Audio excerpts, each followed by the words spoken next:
தமிழகத்தில் வழிபாட்டு தலங்கள், கல்வி நிறுவனங்களுக்கு அருகில் இருக்கும் 717 மதுக்கடைகளை மூட தமிழக முதல்வர் விஜய் ஆணையிட்டிருக்கிறார்.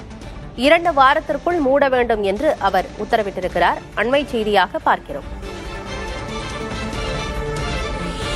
விவரங்களை வழங்குவதற்காக செய்தியாளர் ரமேஷ் இணைந்திருக்கிறார். என்ன விவரம் ரமேஷ்?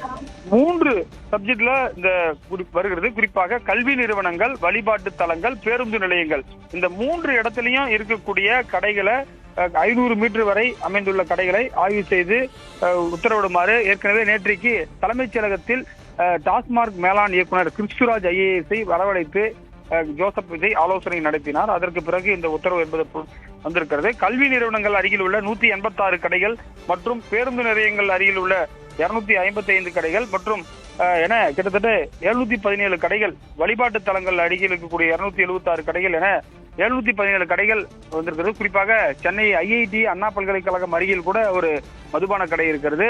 சென்னை மற்றும் மாவட்ட வாரியாக இந்த பட்டியல் எடுக்கப்பட்டிருக்கிறது. இதற்கான விரிவான அரசாணை இன்னும் சிறிது நாட்களில், அதாவது ஒரு சில நாட்களில் இந்த அரசாணையை இந்த டாஸ்மாக் மேலாண் இயக்குனர் மூலமாக இந்த உத்தரவு என்பது பெறப்பட இருக்கின்றது. அதே போல முக்கியமான கோயில்கள், தமிழகத்தில் பிரசித்தி பெற்ற கோயில்கள் அருகிலும் மதுபான கடைகள் இருப்பதாக தெரிய வந்திருக்கிறது. 500 மீட்டர் அந்த தூரத்துல இருக்கிறத கண்டறிஞ்சதுனால இதன் மூலமாக டாஸ்மாக் வருமானமும் பெரிய அளவில் குறைவதற்கான வாய்ப்பு இருக்கிறது.